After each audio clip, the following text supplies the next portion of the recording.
Hello friends, आपका स्वागत है हमारे इस यूट्यूब चैनल पे। मैं आशा करता हूं कि आप सभी बहुत अच्छे होंगे। इस वीडियो में हम एक महत्वपूर्ण जानकारी साझा करने जा रहे हैं चेन्नई जोन के कैंडिडेट के लिए। चाहे आप चेन्नई जोन के कैंडिडेट नहीं हैं, फिर भी आपके लिए इन्फॉर्मेटिव हो सकता है। वो इस दृष्टिकोण से जो कैंडिडेट पहली बार डीवी करवाने जा रहे हैं, चाहे वो उस जोन या उस पैनल का सेकेंड हो या थर्ड डीवी हो, उसके बारे में जानकारी देने जा रहे हैं कि आपको कुछ सावधानी बरतनी चाहिए और किस प्रकार आप वहाँ पे प्रेजेंट करेंगे खुद को। इससे पहले की वीडियो में हमने बता रखा है कि आप जब डीवी करवाने के लिए जाते हैं, डॉक्यूमेंट वेरिफिकेशन, तो उसमें आपको क्या सब लेकर के जाना है। तो उसमें हमने आपको संक्षिप्त में बता रखा था कि आपके एग्ज़ाम से रिलेटेड, यानी कि आपने जो रेलवे ग्रुप डी का एग्ज़ाम दिया, एग्ज़ाम का एडमिट कार्ड का जो लोअर पार्ट होता है वो, उसके बाद जब आप फिजिकल क्वालिफाई किए होंगे तो जब फिजिकल देने के लिए गए तो उसका भी लोअर पार्ट का एडमिट कार्ड का देना होगा, और उसके बाद एक और एडमिट कार्ड आएगा जब आप डीवी के लिए जा रहे हैं, वो 3। तो टोटल 3 प्रकार के एडमिट कार्ड आपको लेकर के जाने होते हैं। और उसके बाद जो आपके एजुकेशनल कागजात होते हैं वो लेकर के जाएंगे। साथ में हमने आपको बताया था कि आपने लास्ट एजुकेशन जो लिया है वहाँ से आपको CLC अथवा TC जो है मांगा जाता है। ये हर एक जोन पे डिपेंड करता है। जोन नहीं, डिवीज़न की बात कर रहा हूँ। किसी डिवीज़न में TC और CLC जो है मांगा भी गया है और किसी में नहीं भी। तो लेकिन ये मतलब मैंडेटरी समझिए कि पूरा से मांगा गया है बहुत जगह। क्योंकि जहाँ पे मेरा डीवी हुआ था ना, तो वहाँ पे क्या हुआ था कि एक ही जो एक बड़ा सा हॉल था उसमें 4-5 बेंच लगे हुए थे। जिस बेंच के सामने मेरा लाइन था उसमें क्या हुआ कि हमसे CLC मांग लिया, और दूसरे बेंच के सामने जो था वहाँ पर उनका CLC नहीं लिया। तो ये डिपेंड करता है, जो वहाँ पे चेक करने वाले डीवी ऑफिसर सब होते हैं उनके मूड पे डिपेंड करता है। वो कुछ डॉक्यूमेंट ले भी सकते हैं और नहीं भी, लेकिन ये कुछ आवश्यक दस्तावेज होते हैं वो लेके जाना है। उसके बाद जो आपका एजुकेशन से रिलेटेड है, चाहे मैट्रिकुलेशन हो, इंटरमीडिएट हो, ग्रेजुएशन हो, ITI हो, इत्यादि जो कुछ भी आपके पास डॉक्यूमेंट हैं, उनका सर्टिफिकेट प्लस मार्कशीट ये आपको लेकर के जाना है। उसके बाद जितने भी आपको डॉक्यूमेंट ओरिजिनल मांगे गए हैं उन सभी का मिनिमम तो 2 चाहिए ही चाहिए, लेकिन मैं आपको कहूँगा 3 या 4 सेट आप जेरोक्स करवा लें। इसलिए दिमाग में ये लेकर के ना चले कि वहाँ जाएंगे तो वहाँ पे जेरोक्स करवा लेंगे। क्योंकि आप ज़्यादा ओवर स्मार्ट बनने का प्रयास करेंगे तो हो सकता है आप नुकसान में पड़ जाए। तो बेहतर ये होगा कि आप जिस क्षेत्र में हैं आप वहीं से अपना डॉक्यूमेंट तैयार रखें। ये दिमाग में लेकर बिल्कुल भी ना चलें कि हम वहाँ जाएंगे तो वहाँ जेरोक्स करवा लेंगे, प्रॉब्लम हो सकता है। ज़्यादा ओवर स्मार्ट बनने का ज़रूरत नहीं है। कोशिश करें कि वहाँ से आप ये सारे डॉक्यूमेंट के जो है जेरोक्स करवा करके ले आएँ। उसके बाद सबसे इम्पोर्टेंट बात जो है वो हम लास्ट में बताने का प्रयास करेंगे। तो ये सब तो लेके जाना है। और कितना कैंडिडेट को सेल्फ अटेस्टेड का मतलब नहीं समझ में आता, क्या होता है सेल्फ अटेस्टेड। हो सकता है कुछ लोगों को समझ में आ भी जाए, लेकिन कुछ को प्रॉब्लम होगा।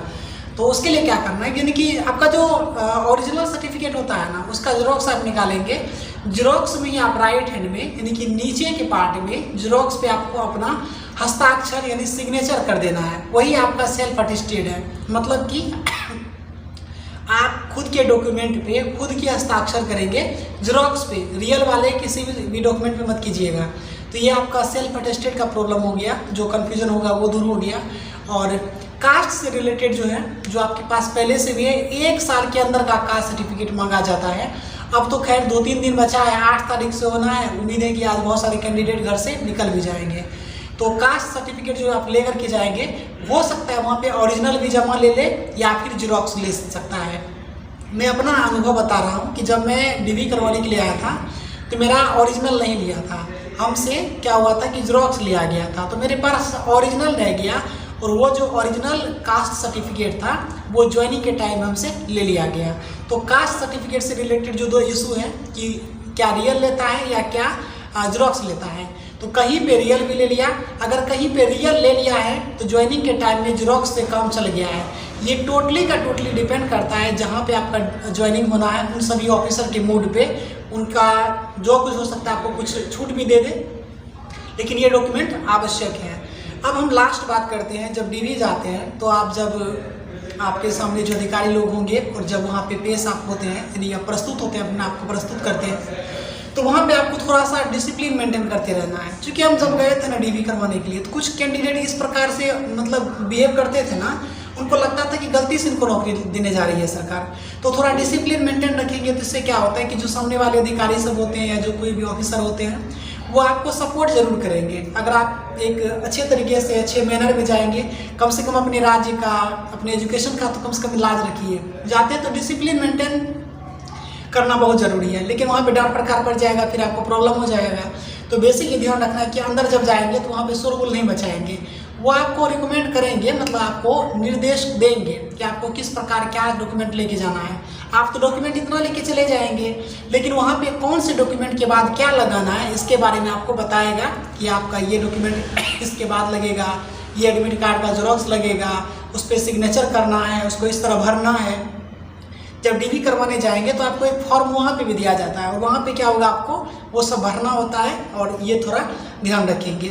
और हाँ, 2-4 जो ज़रूरी चीज़ है कि आप अपने साथ जो है स्टेपनर लेके जाए, मतलब पिन करने वाला जो होता है, पिन करने वाला वो ले करके जाएंगे। गोंद हो सके तो ले जाइए, या फेविकॉल जो 10 का आता है वो भी लेके जा सकते हैं। ये बेसिक चीज़ है जो कुछ लोगों को नहीं समझ में आता है, तो बता नहीं इतना कुछ लेके जाना है। और हो सके तो वाइटनर भी लेके जाना है जो इरेज करने के लिए। क्योंकि मेरे साथ क्या हुआ था, हालांकि मुझे ज़रूरत नहीं पड़ा, लेकिन हम जब भी गए तो अपना पूरी तरह से जो है पूरा प्रिपेयर होकर के ही हम गए थे। तो जब डीवी हो रहा था, एक लड़का जो था वो गलत पूरा भर दिया, और ऐसा था कि पूरे हॉल में किसी के पास वाइटनर नहीं था, लेकिन संयोगवश मैं लेकर के गया था तो उनका काम हो गया, नहीं तो उनको हो सकता है बाहर जाना पड़ता। तो प्रयास ये रखिए जितने भी कैंडिडेट हैं, किसी दूसरे व्यक्ति के भरोसे बिल्कुल भी ना जाए कि मैं किसी पड़ोस वाले से ले लूँगा। क्यों भाई, क्यों पड़ोस वाले से ले लोगे? जब तुम्हारा काम है तो तुम्हारा जिम्मेवारी बनता है कि अपना प्रिपेयर खुद रहो। तो ये सब चीज़ आपको लेकर के जाना है। और लास्ट रिकमेंडेशन, जो मेन उद्देश्य हमारा यह वीडियो बनाने का, वो ये है कि जब आपका डीवी कंप्लीट हो जाएगा तो आपको एक रिसीविंग की तरह, या समझिए कि एक तरह से आपको एक और एडमिट कार्ड वहाँ पे बना करके दिया जाएगा, जिसमें क्या होगा कि वह जो डीवी ऑफिसर होंगे वो आपको एक मेडिकल बताएंगे, मतलब कहाँ पे आपको मेडिकल के लिए भेजा जा रहा है।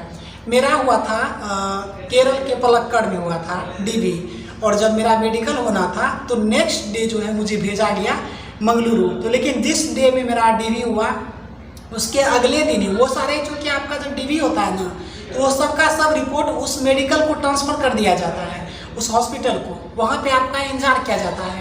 कोई भी कैंडिडेट ये गलती बिल्कुल भी नहीं करेंगे। जिस डेट में आपको मेडिकल भेजा जा रहा है, किसी भी हाल में आपको वहाँ पहुँच जाना है। बहुत ऐसा रेयर केस है, कोई आकस्मिक कोई कारण हो तो उस कंडीशन में आप ठहर सकते हैं, लेकिन मैं ऐसा नहीं कहूँगा कि आपको ठहरना चाहिए। ये मैं आपको अपना अनुभव साझा कर रहा हूँ।